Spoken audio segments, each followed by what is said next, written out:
Bante, good morning. Brian, good morning. Good morning, Bante. All right. Now let us begin our metta recital.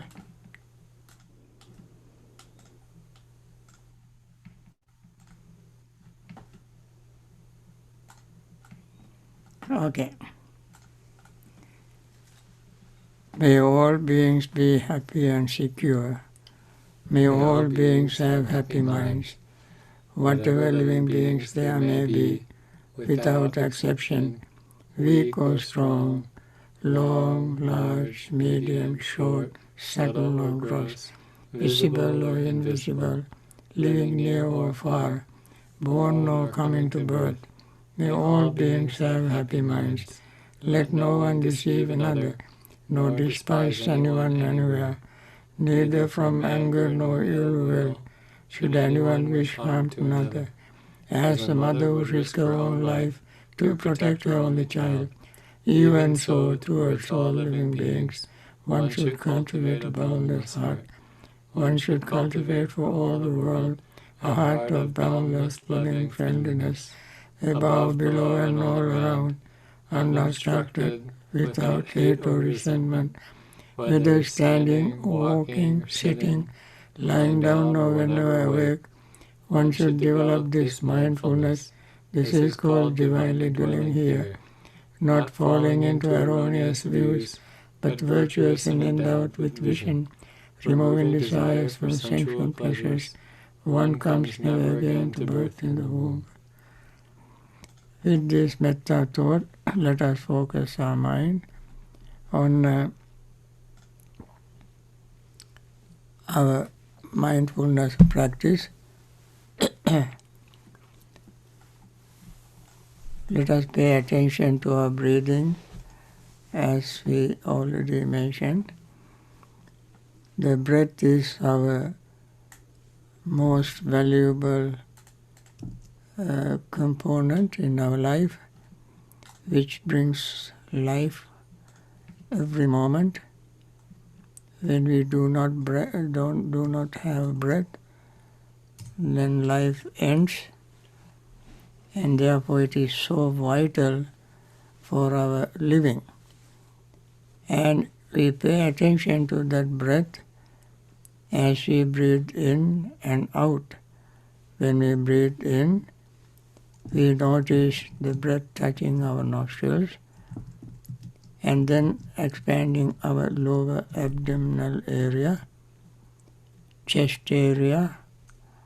As we breathe out, abdominal area contracts, chest area contracts, the breath leaves the nostrils, and these functions are taking place all the time when we breathe in and out, consciously or unconsciously. In sleep, for instance, we breathe, we are not conscious of it, and yet breath is going on and on to keep us alive. And so we pay attention to it, and then the feeling that arises with the breath, then the perception arises, thought arises, consciousness arises. As we breathe out, then new feeling, new perception, new thought, new consciousness arise. So like this, the breath, feeling, perception, thought and consciousness keep changing as we breathe in and out. So nothing is static, nothing is fixed, everything is moving, changing all the time. This means that everything is impermanent. They arise and pass away. Everything arises and passes away. When we see this reality, not just as a theory, but in our own personal experience, when we see this, the mind does not try to hold on to anything, because nothing can mind hold on to. things, since things are always changing, impermanent. And then that way we let go of our greed, even temporarily. Then mind, body, breath, feeling everything relax. When everything relax, we are loosened up. In that state, metta feeling arises in us. And then our resentment, disappointment fades away. And then along with that, our compassion arises and our restlessness, worry fades away. And then we become even more spiritually energetic to continue our practice. As we are practicing, we see more and more energy arises to see deeper and deeper reality. That time restlessness and worry fades away, sleepiness and drowsiness fade away, energy arises, and then seeing all this happening, even for a short period of time, we, whatever doubt we had previously of the Buddha, Dhamma, Sangha, the practice, dependent arising, and all doubt fades away, seeing the truth in our own personal experience. Personal experience is the quality of Dhamma, Sanditthika, Pacchattam Veditabba, and so forth.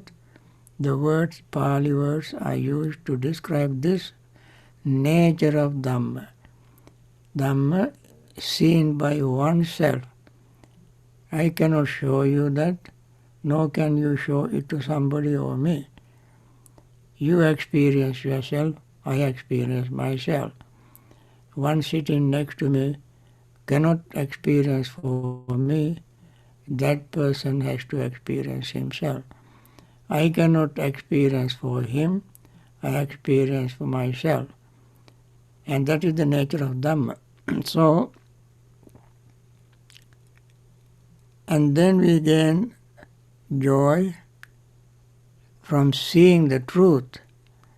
This is not artificial, this is real, practical, existential truth.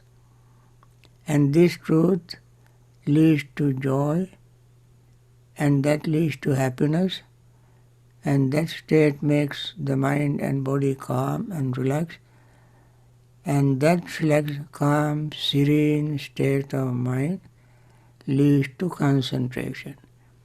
When we gain concentration, we can see even deepest impermanent states.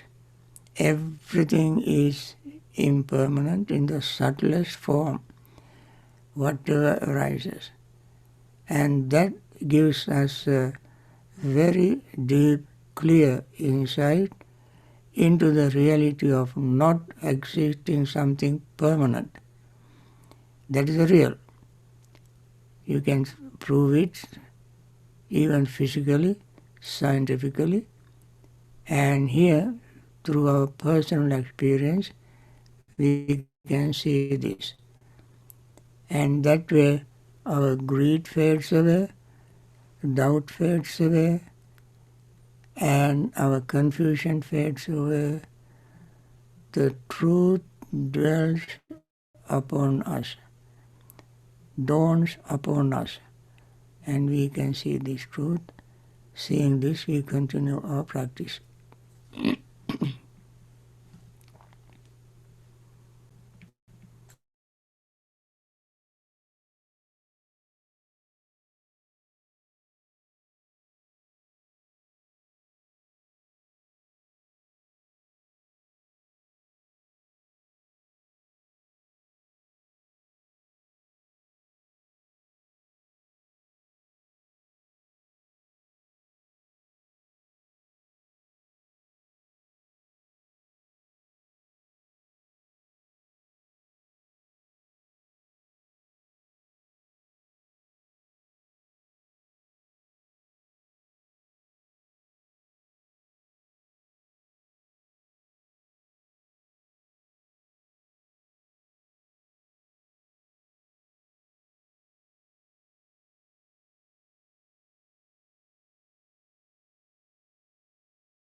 dukkhappata ca niddukkha, bhayappata ca nibbhaya, sokappata ca nissoka, hontu sabbe pipanino. May the suffering be free from suffering. May the fear-struck be free from fear. May the grieving be free from grief. So too may all beings be. With this metta wish, let us focus our mind on the answers to these questions that Brian asked me. Okay. All right. Dear Bhante Ji, of all the collections of the Buddha's teachings, Majjhima Nikaya, Digha Nikaya, Samyutta Nikaya, Anguttara Nikaya, Sutta Nipata, etc., which one would you recommend as being the most essential to the understanding of what the Buddha taught?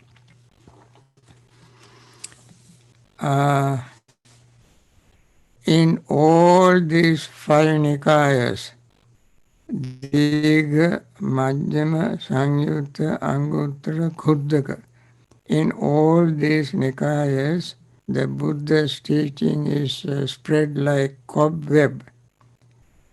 When you imagine a cobweb, when you pull one string, you can shake the whole cobweb. Similarly, every Nikaya has the essence of teaching presented in various ways. And therefore, it is not possible for me to point only one particular Nikaya. However, I like to suggest people who are very interested in Dhamma to see the essence of Buddha's teaching. You can see in many, many discourses. I like to suggest, if you are familiar with these five Nikayas, in three suttas in Majjhima Nikaya. One is Indriya Bhavana Sutta, and other is Mahasalayatika Sutta, and the other is Salayatana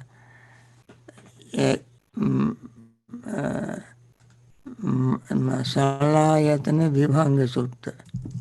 Salayatana Vibhanga Sutta. If you read these three suttas, Mahasalayatika Sutta shows Noble Eightfold Path, 37 factors of enlightenment, Samatha Vipassana meditation, Bojjhangas, everything is listed in the Mahasalayatana Sutta. Then Salayatana Vibhanga Sutta you can see, and Indriya Bhavana Sutta you can see how you practice mindfulness and impurities of the body and equanimity. And in Salayatana Vibhanga Sutta you can see even equanimity is divided into two, and then final is the non-self equanimity. And therefore, I like you to remember these three suttas in Majjhima Nikaya. In the Digha Nikaya, Mahasatipatthana Sutta. And in all these four suttas, you can see entire Dhamma. In Anguttara Nikaya, Samyutta Nikaya, you know, Nidana Samyutta, Bojjhanga Samyutta, and so forth. And so you have to select the discourse you like to read out of these 5 Nikayas. This is Majjhima Nikaya. So that's how I look at these discourses. This is Majjhima Nikaya. They want the spelling of the 3. Eh? They want the spelling of the 3. Spelling. So I was going to see if I could Ah. find a table of contents. Yeah, look at the table of contents of Majjhima Nikaya in Sinhalese characters. If you want to see the English character, here he is. Here it is. you see Majjhima Nikaya, the translation, middle length discourses of the Buddha. That you can see. Is it here? Yeah. Slow down. No, down. Slowly. Okay. Now let me see.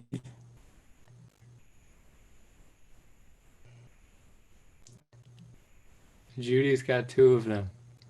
Okay.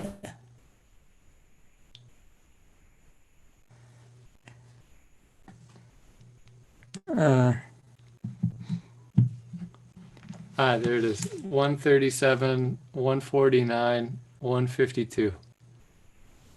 Okay. Somebody has already found it. Yeah, teamwork.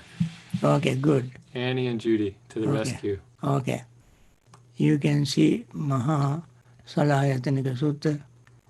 Then, And these 2 here. yeah, Indriya Bhavana Sutta and Salayatana Bhanga Sutta. All right. Good job, everyone. Good one. Good job. Good job, Annie and Judy. Okay. Okay. Thank you, Bante. Actually, related to that, Bante, I'd be curious if you have any thoughts on how you would describe the Dhammapada.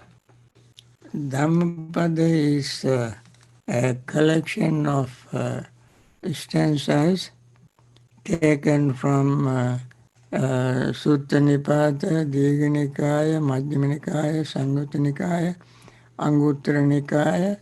From these Nikayas, 426 stanzas are selected, and that also sometimes if somebody, I read somewhere, if somebody were asked to select one book in the Buddha's teaching, he would select the Dhammapada. It has been translated into all available languages in the world, and very delightful reading. If you go to commentaries, they are translated into English by Harvard Oriental Series. You can find them. They are called Buddhist Legends, translated into English. These are commentarial stories, very nicely translated, and you might enjoy reading those stories with the stanzas. Each stanza, or sometimes for a couple of stanzas, there is one story. Sometimes for one stanza, there is a story, and so forth. If you really engage in reading, you will really be delighted to read that Dhammapada. Thank you, Bante. And related to that, I'd just like to make a plug for those of you who haven't been joining the evening session. at the evening session with Bhante Sada Jiva. We're going stanza by stanza through the Dhammapada. So every night we do one or two stanzas from the Dhammapada. Yeah. So feel free to join us. And then the other thing is we have 50 or 60 copies of the Dhammapada that we're happy to mail to anyone who would like to have a copy to follow along with us during the evening session. In that box. In the boxes? We have 50 or 60 copies. So if you send us your mailing address. Right. Send that to either info@bhavanasociety.org or to askbhante@bhavanasociety.org, and we can just send us a request with your mailing address, and we'll mail you a copy so that you can follow along with us. Yeah. Okay. Next question. Dear Venerable Bhante Ji, I feel that each breath is a birth and death of this body, and I see a gap in between the inhalation and exhalation. So I just look at this body during that time. Is that right? Now, not right. One part of the question is right, other part is not right. The part that you said you can see a gap in between, and then you can see the entire body at the same time is not correct.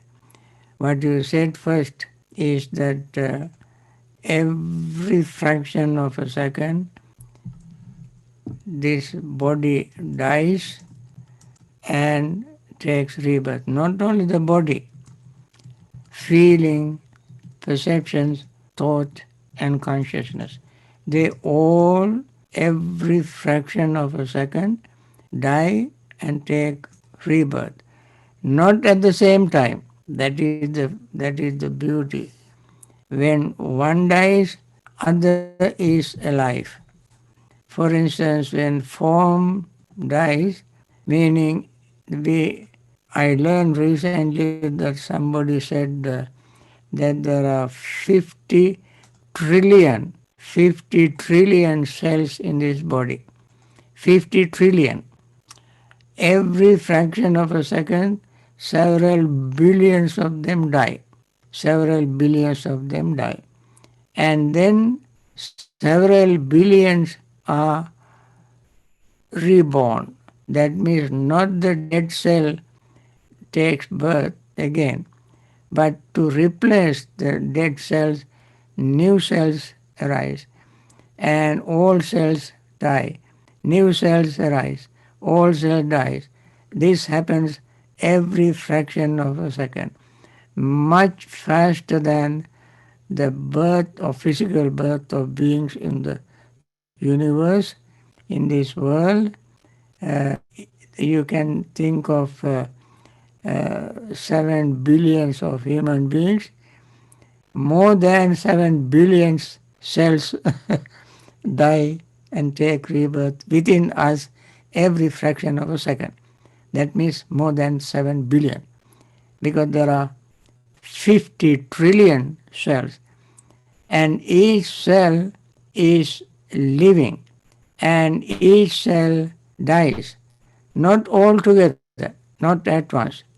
So you cannot see a gap in the body in that respect, because however, because of this rapid impermanence, rapid change, we hardly can see a gap, and therefore we normally people think that this is something solid.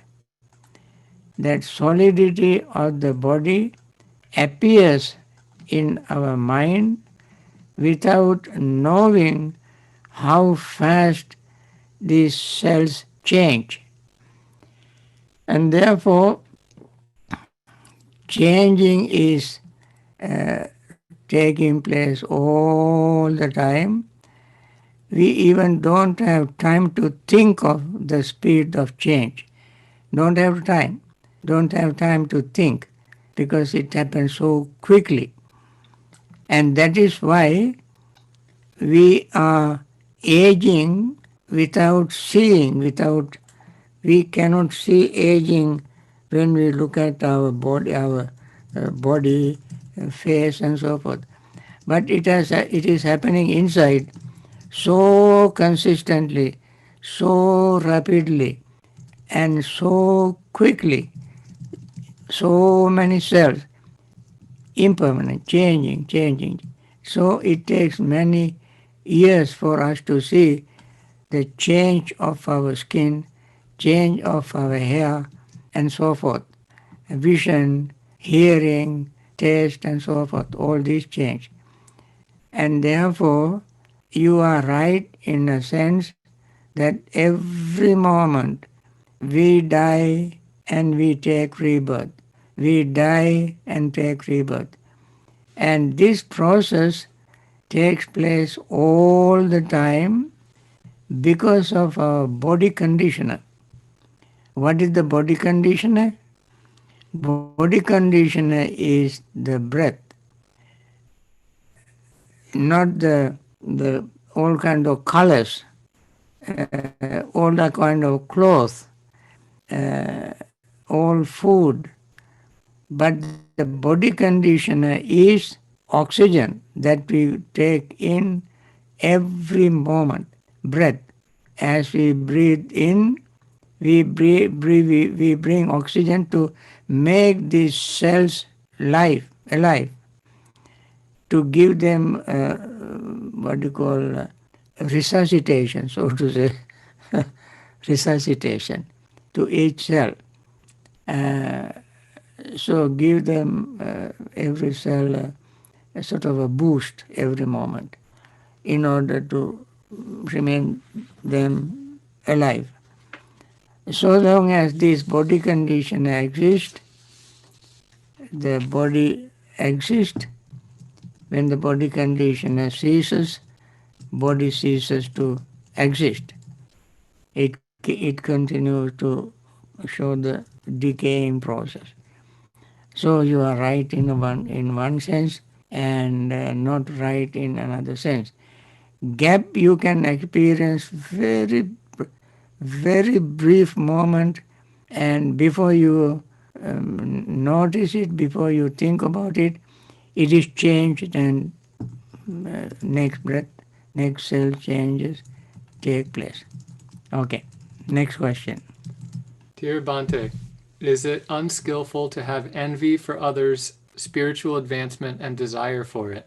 When I hear of others' advancement in meditation, I have a great desire to achieve the same and sometimes feel disgruntled about why my meditation is not going that well. Is desire for spiritual goals skillful? Yes, I think so. And that is called uh, Niramisa Sukha or Upekha. Upekha is equanimity. Niramisa Sukha, Niramisa Dukkha, Niramisa Upekha. Here, when you see somebody uh, practicing very well and has attained very high level of spiritual attainment, then you look at yourself, you compare yourself, and you think, I do myself very well. I have been doing everything, following every rule in the book, instructions and so forth, but I have not attained this state. It is not jealousy, it is desire, tannang nisaya tanna pahatabba. Tannang nisaya tanna pahatabba. In the what do you call Mahasala Mahasalayatanaka Sutta. Mahasalayatanaka Sutta, you can see when somebody, Buddha has explained the very same phenomenon in that discourse. When somebody sees another person attaining liberation, even becoming arahanthood, and you are practicing, following all the instructions, you have not attained it, and then there arises pain, suffering. That pain is niramisa dukkha. That means dukkha, niramisa means without defilement. Samisa with defilement, niramisa without defilement. You want to liberate yourself from defilement. So desire for overcoming defilements is wholesome desire. Using that wholesome desire, you become more enthusiastic. You arouse your spiritual urgency, Dhamma Sangvega, to accelerate your practice, to achieve the same state. That is, you are not doing that practice to gain something in return, anything material, but you also want to liberate yourself from suffering. And therefore, that dukkha is wholesome dukkha. When you see everything is impermanent, uh, there arises joy in you, and using that joy, that happiness, you overcome samisa sukha. Samisa sukha, happiness that you gain from with desire. When you have suffering for not attaining liberation, you have niramisa dukkha. So you overcome samisa dukkha by using niramisa dukkha. And then you now have niramisa sukha, niramisa dukkha, niramisa adukkama sukha. That means everything, you see everything impermanent, unsatisfactory and selfless. So nothing is special. Everything you see all over your life, everything is impermanent. Then you will see equanimity, because there is nothing to make your mind up or down. Everything is balanced. So now you have niramisa. Niramisa means spiritual without any defilement. Niramisa sukha, happiness. Niramisa dukkha, niramisa adukkama sukha. Using your niramisa sukha, you overcome samisa sukha. Using your niramisa dukkha, you overcome samisa dukkha. Using your niramisa sukha, adukkama sukha, you overcome samisa adukkama sukha. Now what you have with you are niramisa sukha, niramisa dukkha, niramisa adukkama sukha. Then, using niramisa sukha, you overcome niramisa dukkha.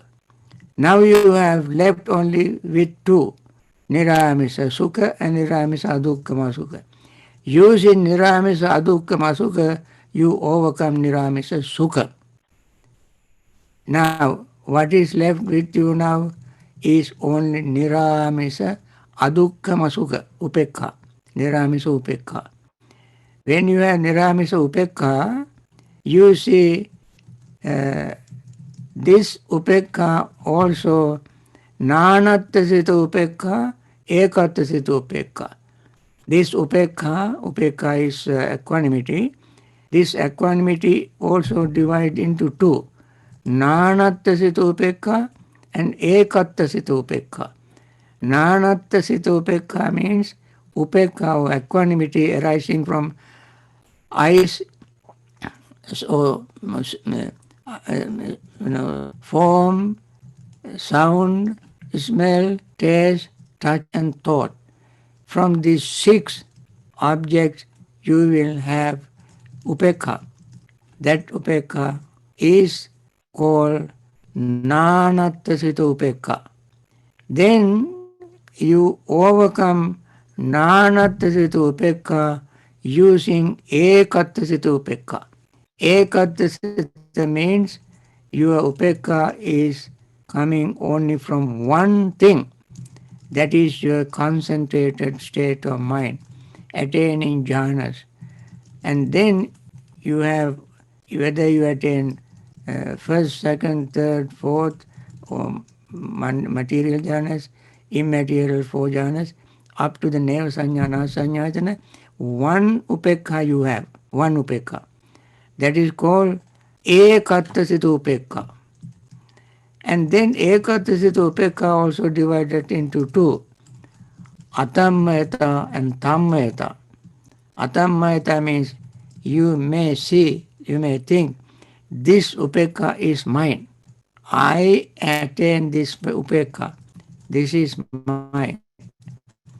So you overcome that upekka with atamyata. That is upekka without having I, my notion. I notion, my notion. And that is the highest kind of upekka.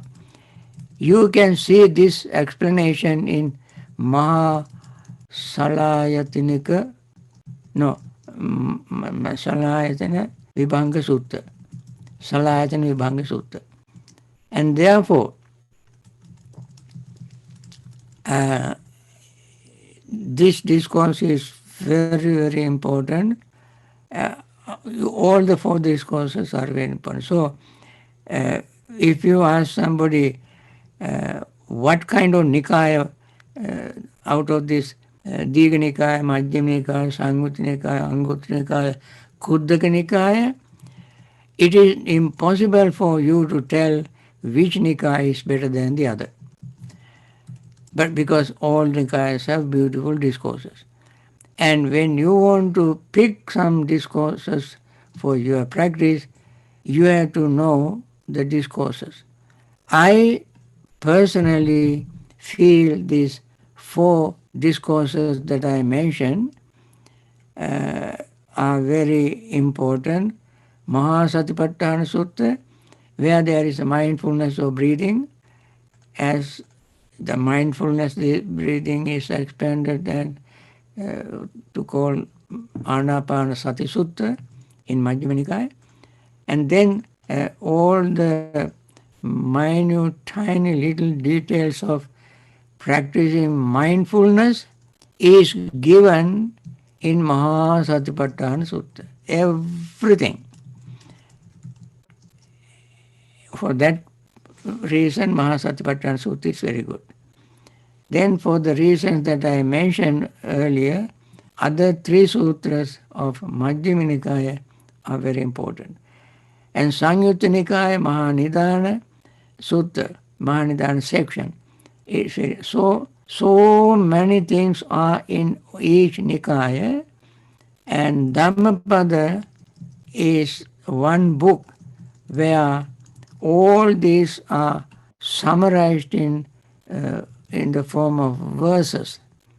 So I cannot pinpoint one particular Nikaya, but you can pick any particular discourse according to your according to your inclination, personality, temperaments, that would help you more than others.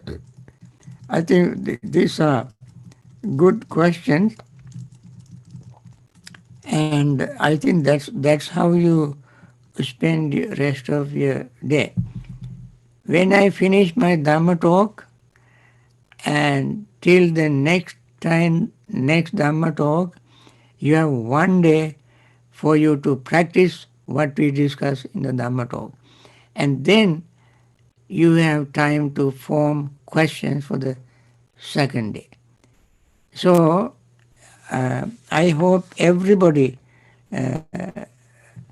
read these discourses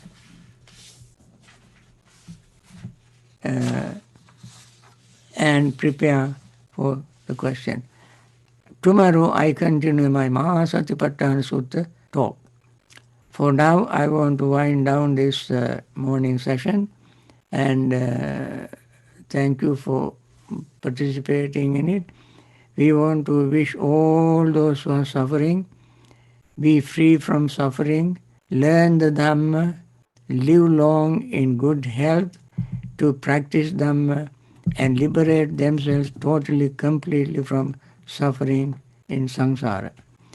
And there are people who are in hospitals suffering, especially from this COVID-19, and there are many, many uncountable type of diseases we all suffer, and some of them are in hospitals, and they are taken care of these very compassionate, selfless doctors, nurses and hospital staffs.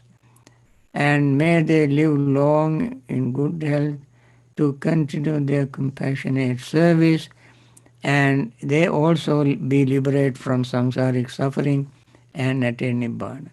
There are others who have lost their loved ones, and I hope by now they have the glimpse of Dhamma and continue the Dhamma practice to console themselves and be relieved from their grief, and they come back to their very regular normal work, practice Dhamma and attain liberation from suffering. And there are leaders who have done a lot of good things and still doing good things. Let them continue their wonderful service for the benefit of all living beings. Other leaders who have not yet made up their mind and still may be very intentionally, sincerely trying in their own way, and we want to wish them peace, happiness, and then understanding and gain insight to make right, wise decision for the benefit of all. Thank you for participating in